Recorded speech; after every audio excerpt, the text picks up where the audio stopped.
जसलाई चाहिँ हुन्छ क्रिटिसिजम बेसी अनमोल केसी, जोसँग भेट हुन्छ बल्ल बल्ल सौगात मल्ल। अर्को कलाकार हुनुहुन्छ जो भन्नुहुन्छ कहिले घुमी घुमी अनि क्यारेक्टरमा आउनुहुन्छ कहिले फर्की फर्की, हुनुहुन्छ विपिन कार्की।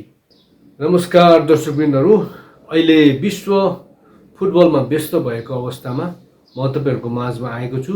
जगत लिम्बू एकदमै सस्तो बजेटमा पोडकास्ट लिएर आएको छु। अनि आज हाम्रो माझमा हुनुहुन्छ तपाईँहरूकै एकदमै प्रिय कलाकार अनि व्यस्त कलाकार अनि एकदमै बक्स अफिस हिट अनि मुभीको सङ्ख्यामा पनि उहाँ एकदमै अग्रस्थानमा हुनुहुन्छ। आउनुहोस् स्वागत गरौँ उहाँलाई। तपाईँ हाम्रै बायाहाङ राई दाइलाई कार्यक्रममा स्वागत छ। नमस्कार दर्शकवृन्दहरू, म तपाईँहरूले नै मन पराउनु भएको कलाकार बायाहाङ राई। दाइलाई एउटा कलाकारको विषयमा सोधौँ जसलाई चाहिँ हुन्छ क्रिटिसिजम बेसी अनमोल केसी। अनमोलको विषयमा के भनौँ म है, ऊ चाहिँ एउटा एकदमै राम्रो कलाकार हो, मेहनती कलाकार, अनुशासित छ अनि संस्कारी छ भन्ने कुरा त दर्शकहरूलाई पनि थाहा छ। ऊ एकदमै राम्रो अनि मिठो बोल्ने, तर एउटा उसको लागि चाहिँ भुवन दाईको छोरा हुनु चाहिँ प्लस पोइन्ट पनि भयो, साथै डिसएडभान्टेज जस्तो पनि भयो। नेपो किडको ट्याग लागेको छ अनि उसलाई चाहिँ उसको अभिनय क्षमताको हिसाबमा दृष्टिकोणमा चाहिँ धेरै क्रिटिसाइजहरू पनि हुन्छ।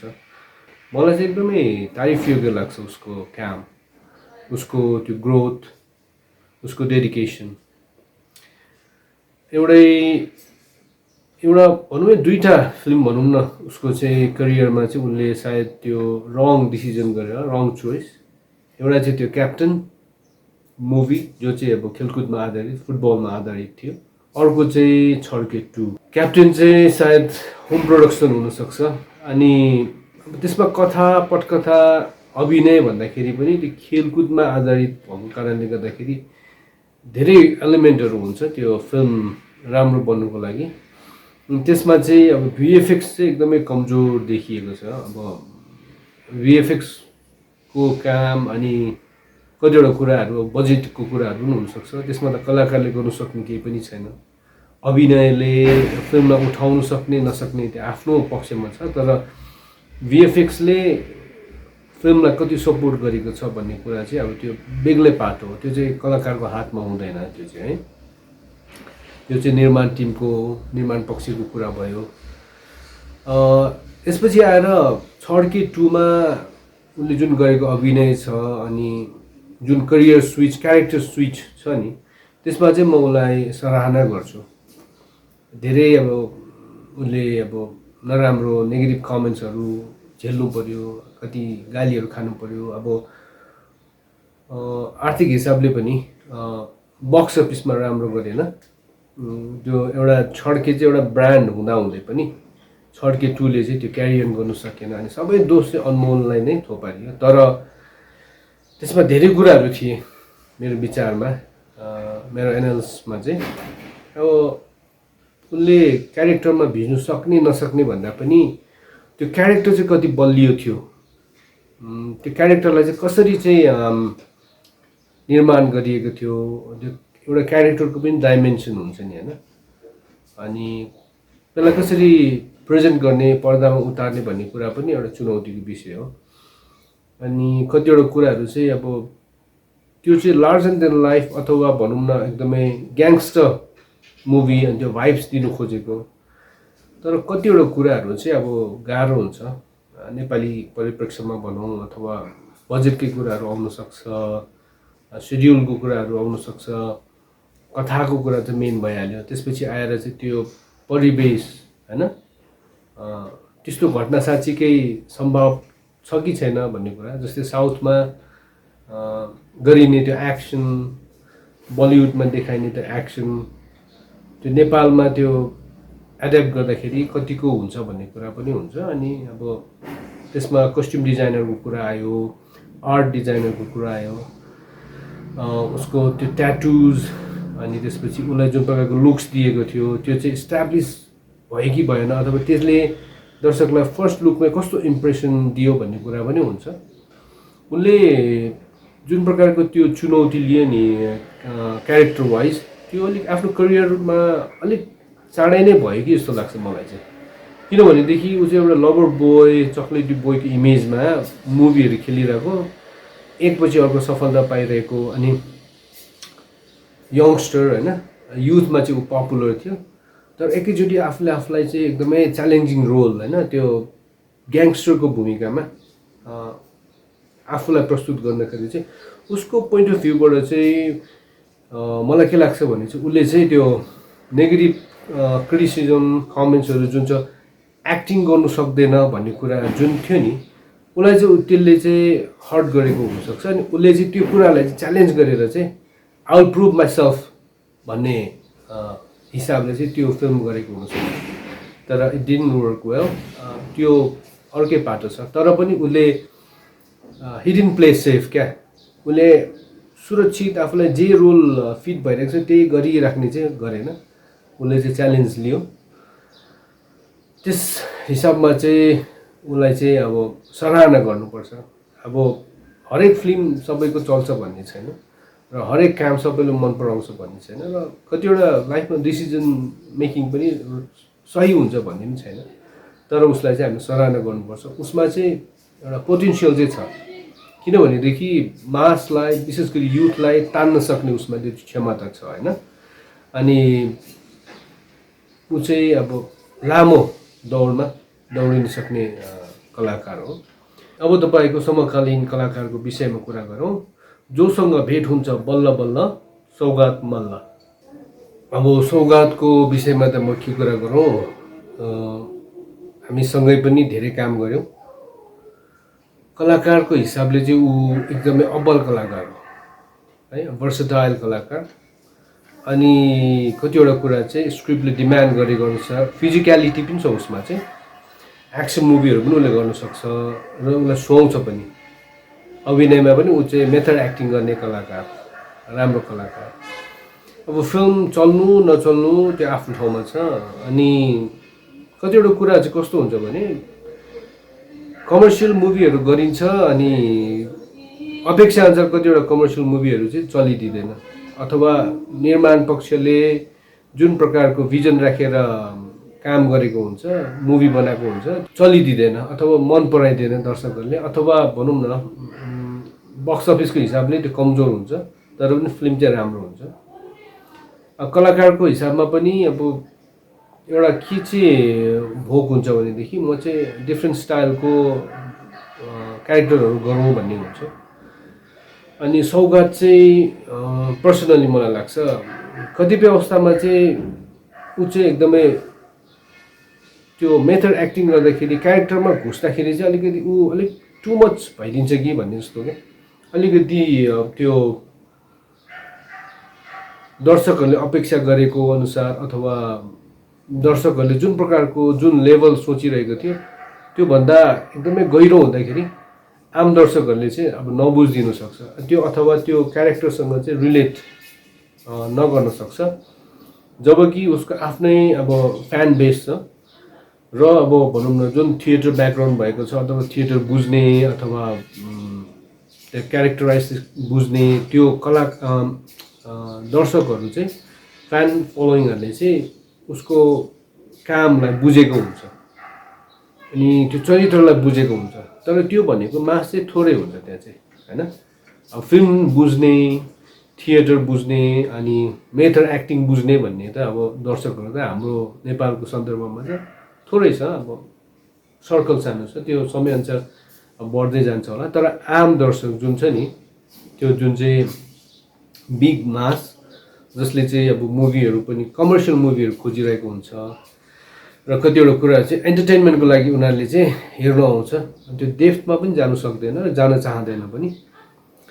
त्यस्तोको लागि चाहिँ सौगात मल्लले निभाएको चरित्रहरू चाहिँ कतिपय अवस्थामा चाहिँ एकदमै टु रियलिस्टिक भइदिन्छ क्या। अनि जो चाहिँ मान्छेले चाहिँ पर्दामा त्यो बुझ्दिँदैन त्यो। अनि कतिवटा कुराहरू चाहिँ अब अलिकति बिम्बात्मक हिसाबले होइन देखाउनु खोज्यो भने पनि त्यो पनि नबुझिदिन सक्छ। जस्तै मलाई याद छ अब पहिलो छड्के 1 मा सौगात मल्लले निभाएको त्यो क्यारेक्टर धेरै अब आम दर्शकहरूले त्यो बुझ्नु भएन, त्यो रिलेटै हुन सक्नु भएन। त्यसपछि उसको हरेक फिल्ममा चाहिँ उसले एकदमै डिफ्रेन्ट क्यारेक्टर गरेको छ। अनि कतिपय अवस्थामा चाहिँ यस्तो लाग्छ कि उसले चाहिँ अब एकदमै मेहनत गरेको, अनि कतिपय अवस्थामा चाहिँ अब धेरै भइदिन्छ क्या। जस्तै 100 मिटरको दौडमा एकदमै तपाईँले एफोर्ट लगाएर एकदम मेहनत गरेर तपाईँ 100 मिटर दौडिनु भयो भने, फिनिसिङलाई टच गर्नुभयो भने त्यो पुग्छ त्यतिले। 100 मिटरमा अब 200 मिटर दौडियो भनेदेखि चाहिँ अब आफ्नो एफोर्ट पनि जान्छ, अनि कतिपय अवस्थामा चाहिँ त्यो रेलेभेन्ट भइदिँदैन। मलाई चाहिँ कता कता त्यस्तो लाग्छ। अर्को कलाकार हुनुहुन्छ जो भन्नुहुन्छ कहिले घुमी अनि क्यारेक्टरमा आउनुहुन्छ कहिले फर्की हुनुहुन्छ विपिन कार्की। कुरा आयो विपिनको होइन। विपिन चाहिँ अर्को होइन हाम्रो समकालीन कलाकारहरूमध्ये अर्को एकजना एकदमै भर्सटाइल कलाकार हो चाहिँ। विपिनलाई त के भनौँ, क्यारेक्टरमा यसरी घुलमिल भइदिन्छ कि अब उसलाई चाहिँ एउटा वृद्धको क्यारेक्टरमा हेऱ्यौँ भनेदेखि ऊ चाहिँ यो मान्छे चाहिँ साँच्चीकै बुढै हो, यही उमेरको जस्तो लाग्छ। अब कुनै क्यारेक्टरहरूमा ऊ चाहिँ एकदमै चुलबुले छ अथवा यङस्टर छ भनेदेखि यो मान्छेको मेन्टालिटी अथवा यो मान्छेको उमेर यही नै हो भन्ने जस्तो लाग्छ। जस्तै फेरि छड्केकै कुरा गर्नु पर्दाखेरि बिन्दुको उसलाई एक्टिङ गर्दाखेरि चाहिँ यो मान्छे चाहिँ त्यही परिवेशको, त्यही तराई मुलकै त्यही लवजमा हुर्केको, बोलेरै हुर्केको जस्तो लाग्छ।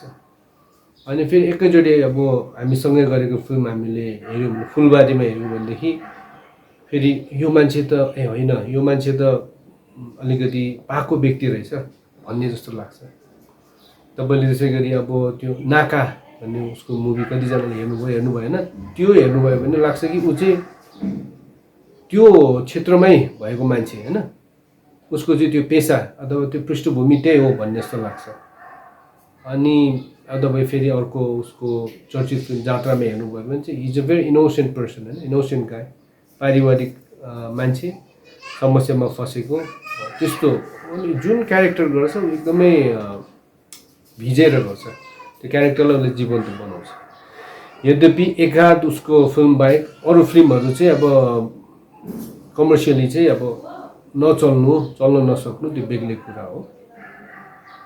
कमर्सियली चल्यो भन्दैमा फिल्म राम्रो हुन्छ भन्ने र असफल भयो भन्दैमा कलाकारको अभिनय अथवा फिल्म नराम्रो भन्न पनि मिल्दैन। अनि अनेस्टली भन्नुपर्दाखेरि, साँचो रूपले भन्नुपर्दाखेरि चाहिँ कता कता यो मानेमा चाहिँ, यो अर्थमा चाहिँ म चाहिँ अलिकति लकी छु, भाग्यमानी छु जस्तो लाग्छ आफूलाई।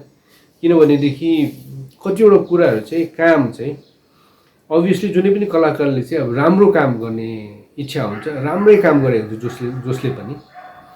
तर राम्रो अनि राम्रो होइन प्रडक्ट चाहिँ मार्केटमा आउँदाखेरि चाहिँ त्यो एक प्रकार कम्पिटिसन हुन्छ। भनौँ अब राम्रो प्रडक्ट र नराम्रो प्रडक्ट बजारमा गयो भने त ढिलो चाँडो त्यो राम्रो प्रडक्टमै चल्छ, नराम्रो चाहिँ त्यो बिलाएर जान्छ। तर कतिपय अवस्थामा चाहिँ कस्तो भने राम्रो प्रडक्टहरू चाहिँ एकैचोटि बजारमा आउँदाखेरि चाहिँ दर्शकहरूलाई पनि अब कुन लिने भन्ने कुरा हुन्छ अथवा कसलाई साथ दिने भन्ने कुरा हुन्छ। यस अर्थमा चाहिँ अलिकति अब माफ गर्नु होला मेरो प्रिय दर्शकहरू, समर्थकहरू, यसलाई मैले अन्यथा मैले भन्नु खोजेको होइन, तर यस कुराले पनि अर्थ राख्दो रहेछ, फरक पार्दो रहेछ भन्ने कुरा चाहिँ तपाईँको अब फ्यान फलोइङहरू कस्तो छ अथवा कति छ अथवा कहाँ छ भन्ने कुराले धेरै अर्थ राख्दो रहेछ। जस्तै अब हाम्रो फिल्म हामीले बनाएपछि रिलिज गर्दाखेरि चाहिँ हामीले प्लेटफर्म पाउँछौँ, विशेष गरी विदेशमा हाम्रा समर्थकहरू, माया गर्ने दर्शकहरूको जमात ठुलो भएको कारणले गर्दाखेरि बजार अलिकति ठुलो हामीले पाउँछौँ होइन। अनि कतिवटा कुरा त साथ समर्थन पनि हामीले पाउँछौँ त्यस अर्थमा पनि होइन। अनि विशेष गरी अब पूर्वेली कथाहरू उठाउँदाखेरि कति कुरा सांस्कृतिक कुराहरू हुन्छ, कतिवटा कमर्सियल कुराहरू पनि अलिकति बढी साथ पाएको हामीले पाउँछौँ। जस्तै युकेमा भयो, अनि सिङ्गापुर, अस्ट्रेलिया, हङकङ, अनि अरू गल्फ कन्ट्रीमा पनि त्यो हिसाबले गर्दाखेरि व्यावसायिक हिसाबले चाहिँ माथि देखिन्छ। यस अर्थमा अब विपिनको काम अलिकति कमजोर, फिल्म कमजोर भन्ने हुँदैन, तर यस्तो बक्स अफिसको कुरो, आर्थिक कुराहरूमा चाहिँ अब अलिकति यो मार्केट र अब प्लेटफर्महरूको कुराले पनि हुन्छ। अन्यथा विपिन त राम्रो कलाकार हो, तपाईँहरू सबैलाई थाहा छँदैछ। हामीले पनि कतिवटा फिल्महरूसँगै काम गरेको छौँ, अनि उसँग काम गर्दाखेरि एकदम रमाइलो छ। अफ स्क्रिन पनि अन स्क्रिन पनि एकदमै राम्रो केमिस्ट्री छ, एकदमै राम्रो हाम्रो मित्रता सम्बन्ध छ। अब दुईवटा ऱ्यापिड फायर राउन्ड खेलौँ है त दाइ। सौगात मल्ल कि विपिन कार्की? अब सौगात र विपिनको बिचमा त अब मैले भन्नु पर्दैन, दुईजना नै हो। यसमा अब त्यो छनौट भन्ने नै छैन। सुरक्षा पन्त, मिरुना, स्वस्तिमा? गाह्रो प्रश्न है। मेरो लागि त सबै समान हो, तर पनि काम गरेको हिसाबले मिरुना भन्छु म। तर यति भन्दा भन्दै पनि म स्वस्तिमासँग पनि आगामी दिनहरूमा अझै काम गर्नलाई इच्छुक छु। अनि अर्को काम गर्नु मनपर्ने कलाकार चाहिँ मलाई सुरक्षा पन्त पनि हो। बयाङ दाईलाई पनि धेरै धन्यवाद। उहाँले आफ्नो समय, अमूल्य समय निकालेर हाम्रो स्टुडियोमा आइदिनु भयो। यो पोडकास्टमा समय दिनुभएको धन्यवाद। अनि दर्शक श्रोताहरूलाई पनि धेरै धन्यवाद। सस्तो बजेटको यो पोडकास्ट सुरुदेखि अन्त्यसम्म हेरिदिनु भयो। कृपया लाइक, कमेन्ट, सेयर गरिदिनु होला, अनि सब्सक्राइब पनि गरिदिनु होला। हुन्छ भनेदेखि अब मैले त्यो भन्नु मिल्छ कि मिल्दैन, त्यही पनि घन्टी बजाइदिनु होला, अर्थात् बेल आइकन, होइन, नोटिफिकेसन आइकन अन गरिदिनु होला है त। धन्यवाद।